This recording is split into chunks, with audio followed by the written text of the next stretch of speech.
Hello, my dear students. Welcome back to Learn Easily channel. Randall of Merciless Beauty, a poem by Jeffrey Chaucer. ಈ ಒಂದು ವಿಡಿಯೋದಲ್ಲಿ ನಾವು Jeffrey ಚಾಜರ್ ಅವರು ಬರೆದಿರತಕ್ಕಂತಹ ಒಂದು poem ರಾಂಡೆಲ್ of merciless beauty, ಈ ಒಂದು ಪದ್ಯದ ಲೈನ್ ಬೈ ಲೈನ್ ಎಕ್ಸ್ಪ್ಲನೇಷನ್ ಕನ್ನಡದಲ್ಲಿ ಕಲಿಯೋಣ.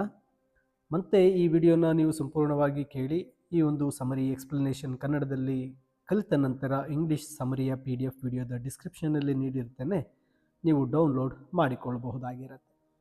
ಮೊದಲಿಗೆ ಜೆಫ್ರಿ ಚಾಜರ್ ಅವರ ಈ ಒಂದು ರಾಂಡೆಲ್ ಆಫ್ ಮರ್ಸಿಲೆಸ್ ಬ್ಯೂಟಿ, ಈ ಒಂದು ಪದ್ಯದ ಮೇನ್ ಥೀಮ್ ಏನು ಅಂತ ನೋಡೋದಾದರೆ, ಇಲ್ಲಿ ಜೆಫ್ರಿ ಚಾಜರ್ ಅವರು ಈ ಒಂದು ಪದ್ಯಕ್ಕೆ ಒಂದು ಲವ್ ಅನ್ನು ಒಂದು ಥೀಮ್ ಆಗಿ ಬಳಸ್ಕೊಂಡಿದ್ದಾರೆ.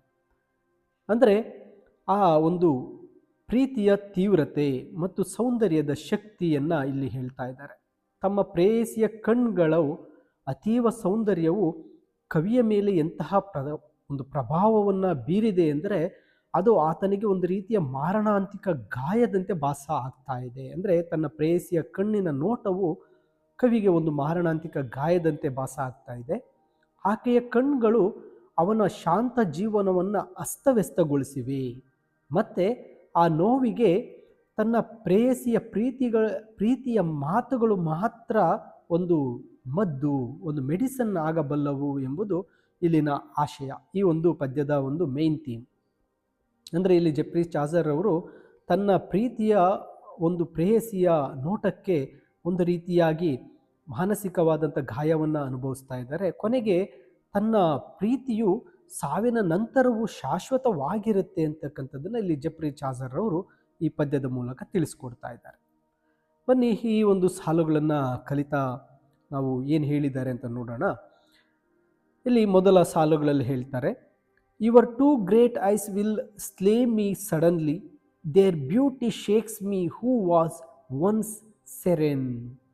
ನೋಡಿ, ಈ ಸಾಲುಗಳಲ್ಲಿ ಹೇಳ್ತಾ ಇದ್ದಾರೆ ಚಾಜರ್ ಅವರು, ನಿನ್ನ ಎರಡು ಒಂದು ವಿಶಾಲವಾದಂತಹ ಕಣ್ಗಳು ನನ್ನನ್ನು ತಕ್ಷಣವೇ ಸಡನ್ನಾಗಿ ಕೊಲ್ತಾ ಇದ್ದಾವೆ.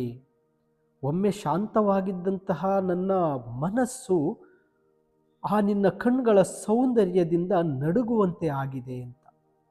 ಅಂದರೆ ಆ ಪ್ರೇಯಸಿಯ ನೋಟದಿಂದ ಅವರ ಒಂದು ಶಾಂತವಾಗಿರ್ತಕ್ಕಂತಹ ಮನಸ್ಸು ಶೇಕ್ ಆಗ್ತಾ ಇದೆ ಅಂತ ಹೇಳ್ತಾರೆ.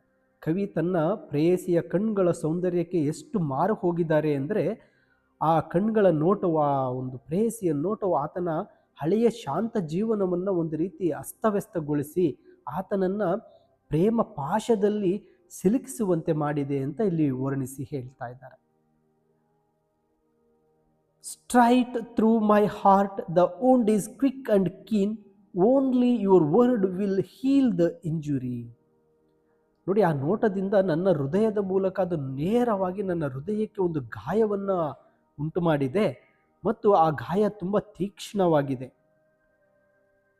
ಆ ನಿನ್ನ ಮಾತುಗಳು ಮಾತ್ರ ಆ ಗಾಯವನ್ನು ಗುಣಪಡಿಸಬಲ್ಲವು, ಆ ಗಾಯಕ್ಕೆ ಒಂದು ಮದ್ದು, ಮೆಡಿಸಿನ್ ನಿನ್ನ ಮಾತುಗಳು ಮಾತ್ರ ಅಂತ ಹೇಳ್ತಾ ಇದ್ದಾರೆ.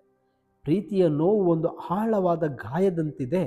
ಆ ನೋವಿಗೆ ಆ ಪ್ರೇಯಸಿಯ ಪ್ರೀತಿಯ ನುಡಿ, ಮಾತು, ಸಮ್ಮತಿ ಮಾತ್ರ ಏಕೈಕ ಒಂದು ಔಷಧಿಯಾಗಿದೆ ಅಂತಕ್ಕಂಥದ್ದನ್ನು ಹೇಳ್ತಾರೆ. ಇನ್ನು ಮುಂದಿನ ಒಂದು ಸ್ಟ್ಯಾನ್ಸಾ ಅಥವಾ 5-6ನೇ ಸಾಲಿನಲ್ಲಿ ಹೇಳ್ತಾರೆ, to my hurt heart will while at the wound is clean, your two great eyes will slay me suddenly. ನನ್ನ ನೊಂದ ಹೃದಯದ ಗಾಯವು ಇನ್ನೂ ಹಸಿಯಾಗಿರುವಾಗಲೇ ನಿನ್ನ ಎರಡು ದೊಡ್ಡ ಕಣ್ಣುಗಳು ನನ್ನನ್ನು ಮತ್ತೆ ಕೊಲ್ಲುತ್ತಿವೆ ಅಂತ ಹೇಳ್ತಾರೆ. ಗಾಯ ವಾಸಿಯಾಗುವ ಮೊದಲೇ ಪ್ರೇಯಸಿಯ ಕಣ್ಗಳ ಸೌಂದರ್ಯವು ಮತ್ತೆ ಮತ್ತೆ ಆತನನ್ನು ಸೆಳೀತಾ ಇದೆ. ಇದರಿಂದ ಆತ ಸಂಪೂರ್ಣವಾಗಿ ಅವಳಿಗೆ ಶರಣಾಗ್ತಾ ಇದ್ದಾನೆ ಅಂತಕ್ಕಂಥದ್ದನ್ನು ಕವಿ ಜೆಫ್ರಿ ಚಾಜರ್ ಅವರು ಹೇಳ್ತಾ ಇದ್ದಾರೆ. ಅವರ ಹೃದಯಕ್ಕೆ ಗಾಯ ಆಗಿದೆ, ಆ ಗಾಯ ಇನ್ನೂ ಮಾಸುವ ಮೊದಲೇ ಪ್ರೇಯಸಿಯ ಕಣ್ಗಳು ಮತ್ತೆ ಮತ್ತೆ ಅವಳ ಕಡೆಗೆ, ಆ ಸೌಂದರ್ಯದ ಅವಳ ಕಡೆಗೆ ಸೆಳೀತಾ ಇದೆ, ಆತ ಶರಣಾಗ್ತಾ ಇದ್ದಾನೆ ಅಂತ ಹೇಳ್ತಾರೆ. Their beauty shakes me who was once serene, upon my lord I tell you faithfully. ನೋಡಿ, ಇಲ್ಲಿ ಹೇಳ್ತಾರೆ, ಆಕೆಯ ಕಣ್ಣುಗಳ ಸೌಂದರ್ಯವು ಶಾಂತವಾಗಿದ್ದ ನನ್ನನ್ನು ಬೆಚ್ಚಿ ಬೀಳಿಸಿದೆ. ನನ್ನ ಮಾತಿನ ಮೇಲೆ ಅಥವಾ ನನ್ನ ಮಾತುಗಳ ಮೂಲಕ ಆಣೆ ಮಾಡಿ ಹೇಳ್ತಾ ಇದ್ದೇನೆ, ನಾನು ನಿಮಗೆ ತುಂಬ ಒಂದು ನಂಬಿಕೆಯಿಂದ ಹೇಳ್ತಾ ಇದ್ದೇನೆ, ಇದು ನಿಜ ಅಂತ ಹೇಳ್ತಾ ಇದ್ದಾರೆ. ನೋಡಿ, ತನ್ನ ಪ್ರೀತಿಯು ಎಷ್ಟು ಸತ್ಯವಾದುದು ಮತ್ತು ಆಕೆಯ ಸೌಂದರ್ಯ ನನ್ನ ಮೇಲೆ ಎಷ್ಟು ಪ್ರಭಾವ ಬೀರಿದೆ ಎಂಬುದನ್ನು ಕವಿ ಇಲ್ಲಿ ಪ್ರಮಾಣ ಮಾಡಿ ಹೇಳ್ತಾ ಇದ್ದಾರೆ. ನಂತರ ಹೇಳ್ತಾರೆ, through life and after death you are my queen, for with my death the whole truth shall be seen. ಇಲ್ಲಿ ಹೇಳ್ತಾರೆ, ನನ್ನ ಜೀವನದಲ್ಲಿ ಮತ್ತು ನಾನು ಸಾವಿನ ನಂತರವೂ, ನಾನು ಬದುಕಿರುವಾಗಲೂ ಮತ್ತು ನನ್ನ ಸಾವಿನ ನಂತರವೂ ನೀನೇ ನನ್ನ ರಾಣಿ. ತನ್ನ ಪ್ರೇಯಸಿಗೆ ಹೇಳ್ತಾರೆ, ನೀನೇ ನನ್ನ ರಾಣಿ, ಯು ಆರ್ ಮೈ ಕ್ವೀನ್. ಏಕೆಂದರೆ ನನ್ನ ಸಾವಿನೊಂದಿಗೆ ಸಂಪೂರ್ಣ ಸತ್ಯವು ಜಗತ್ತಿಗೆ ತಿಳಿಯುತ್ತೆ. ಈ ಸತ್ಯ, ನೀನು ನನ್ನ ರಾಣಿ ಅಂತಕ್ಕಂಥ ಸತ್ಯ ಜಗತ್ತಿಗೆ ತಿಳಿಯುತ್ತೆ ಅಂತ ಹೇಳ್ತಾರೆ. ತನ್ನ ಪ್ರೀತಿಯು ಕೇವಲ ಬದುಕಿದ್ದಾಗ ಮಾತ್ರವಲ್ಲ, ಸಾವಿನ ನಂತರವೂ ಅದು ಶಾಶ್ವತವಾಗಿರುತ್ತೆ. ಆತ ಸಾವನ್ನಪ್ಪಿದಾಗ ಆತ ಆಕೆಯನ್ನು ಎಷ್ಟು ಗಾಢವಾಗಿ ಪ್ರೀತಿಸ್ತಾ ಇದ್ದೆಂಬ ಸತ್ಯ ಎಲ್ಲರಿಗೂ ಅರ್ಥ ಆಗುತ್ತೆ ಅಂತಕ್ಕಂಥದ್ದನ್ನು ಕವಿ ಜೆಫ್ರಿ ಚಾಜರ್ ಅವರು ಹೇಳ್ತಾ ಇದ್ದಾರೆ. ಅಂದರೆ ಇದರ ಅರ್ಥ, ತಾನು ಆಕೆಯನ್ನು ಎಷ್ಟು ಪ್ರೀತಿ ಮಾಡ್ತಾ ಇದ್ದೇನೆ. You are my queen through life and after the death, ನಾನು ಬದುಕಿರುವಾಗಲೂ ಸತ್ತ ನಂತರವೂ ನೀನೇ ನನ್ನ ರಾಣಿ. And with my death the whole truth shall be seen, ನನ್ನ ಸಾವಿನ ನಂತರ ಈ ಒಂದು ನಿಜ, ಈ ಒಂದು ಸತ್ಯ ಎಲ್ಲರಿಗೂ ಸಹ ಇದು ಅರ್ಥ ಆಗುತ್ತೆ, ನಾನು ಎಷ್ಟು ನಿನ್ನನ್ನು ಪ್ರೀತಿ ಮಾಡ್ತಾ ಇದ್ದೆ ಅಂತಕ್ಕಂಥದ್ದನ್ನು ಹೇಳ್ತಾರೆ. ಇನ್ನು ಕೊನೆಯ ಸಾಲುಗಳಲ್ಲಿ ಹೇಳ್ತಾರೆ, your two great eyes will slay me suddenly, their beauty shakes me who was one serene, straight through my heart the wound is quick and keen. ಅಂದರೆ ಇದು ಮೊದಲ ಸಾಲುಗಳನ್ನು ಇಲ್ಲಿ ಮತ್ತೆ ರಿಪೀಟ್ ಮಾಡ್ತಾ ಇದ್ದಾರೆ. ನಿನ್ನ ಎರಡು ಕಣ್ಗಳು ನನ್ನನ್ನು ತಕ್ಷಣವೇ ಕೊಲ್ಲುತ್ತವೆ, ಅವುಗಳ ಸೌಂದರ್ಯವು ಶಾಂತವಾಗಿದ್ದ ನನ್ನನ್ನು ಅಲುಗಾಡಿಸಿದೆ, ನನ್ನನ್ನು ಶೇಕ್ ಮಾಡಿದೆ. ನನ್ನ ಹೃದಯದ ಮೂಲಕ ಆ ಗಾಯವು ಅತ್ಯಂತ ವೇಗವಾಗಿ ಮತ್ತು ಅದೊಂದು ತೀವ್ರತರವಾದ ಗಾಯವಾಗಿ ನನ್ನ ಹೃದಯದಲ್ಲಿ ಗಾಯವನ್ನು ಮಾಡಿದೆ ಅಂತ ಹೇಳ್ತಾ ಇದ್ದಾರೆ.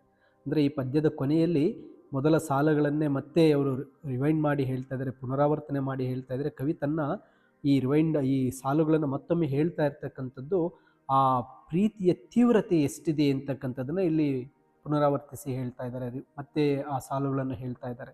ತನ್ನ ಪ್ರೀತಿಯ ತೀವ್ರತೆ ಮತ್ತು ಆಕೆಯ ಸೌಂದರ್ಯದಿಂದ, ತನ್ನ ಪ್ರೇಯಸಿಯ ಒಂದು ಸೌಂದರ್ಯದಿಂದ ಕವಿಯ ಮೇಲೆ ಆಗಿರ್ತಕ್ಕಂಥ ಒಂದು ಅಸಹಾಯಕ ಸ್ಥಿತಿ, ಕವಿಯ ಮೇಲೆ ಆಗಿರ್ತಕ್ಕಂಥ ಒಂದು ತೀವ್ರತರವಾದಂಥ ಪರಿಣಾಮ, ಪ್ರೇಯಸಿಯ ಕಣ್ಗಳ ನೋಟ ಅಂತಕ್ಕಂಥದ್ದು ಎಷ್ಟು ತನ್ನಲ್ಲಿ ಒಂದು ಗೊಂದಲವನ್ನು ಉಂಟು ಮಾಡ್ತಾ ಇದೆ. ಹಾಗೆ ಆ ಕವಿಯ ಮನಸ್ಸನ್ನು ತನ್ನ ಪ್ರೇಯಸಿಯ ಕಣ್ಗಳ ನೋಟ ಎಷ್ಟು ಸೆಳೀತಾ ಇದೆ ಅಂತಕ್ಕಂಥದ್ದು ಇಲ್ಲಿ ಅರ್ಥ ಆಗುತ್ತೆ. ಅಂದರೆ ಈ ಒಂದು ಪದ್ಯದಲ್ಲಿ ಅವರು ಮುಖ್ಯವಾಗಿ ತಿಳಿಸಿರ್ತಕ್ಕಂಥದ್ದು ನಿಜವಾದ ಪ್ರೀತಿ. ಒಬ್ಬ ವ್ಯಕ್ತಿ ನಿಜವಾದ ಪ್ರೀತಿಯನ್ನು ಅನುಭವಿಸ್ತಾ ಇದ್ದಾಗ ತನ್ನ ಪ್ರೇಯಸಿಯ ಕಣ್ಗಳ ಒಂದು ಅತೀವ ಸೌಂದರ್ಯವನ್ನು ನೋಡ್ತಾನೆ. ಆ ನೋಟ ಆತನಿಗೆ ಒಂದು ರೀತಿಯಾಗಿ ಮನಸ್ಸನ್ನು ಚಂಚಲಗೊಳಿಸುತ್ತೆ.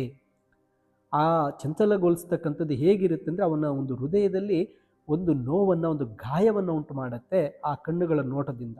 ಮತ್ತು ಆ ಗಾಯಕ್ಕೆ ಒಂದು ಔಷಧಿ ಏನು ಅಂದರೆ ತನ್ನ ಪ್ರಿಯತಮೆ, ತನ್ನ ಪ್ರೇಯಸಿ ಆತನೊಂದಿಗೆ ಮಾತಾಡಬೇಕು.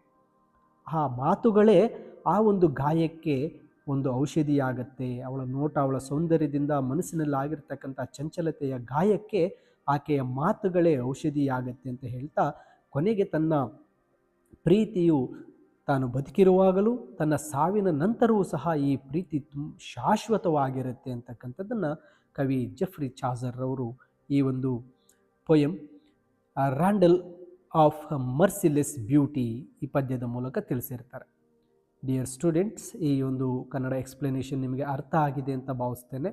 ಈ ವಿಡಿಯೋ ಇಷ್ಟ ಆದರೆ ನೀವು ಲೈಕ್ ಮಾಡಿ, ನಿಮ್ಮ ಸ್ನೇಹಿತರಿಗೂ ಸಹ ವಿಡಿಯೋನ ಶೇರ್ ಮಾಡಿ. ಮತ್ತಷ್ಟು ವಿಡಿಯೋಗಳು ಲರ್ನ್ ಈಸಿಲಿ ಚಾನಲ್ನಲ್ಲಿ ನಿಮಗೆ ಬರ್ತಾ ಇರುತ್ತೆ. ಚಾನಲನ್ನು ಸಬ್ಸ್ಕ್ರೈಬ್ ಮಾಡ್ಕೊಳ್ಳಿ ಮತ್ತು ಎಲ್ಲರಿಗೂ ಸಹ ಈ ವಿಡಿಯೋಸನ್ನು ಶೇರ್ ಮಾಡಿ ಅಂತ ಹೇಳ್ತಾ, thank you for watching this video.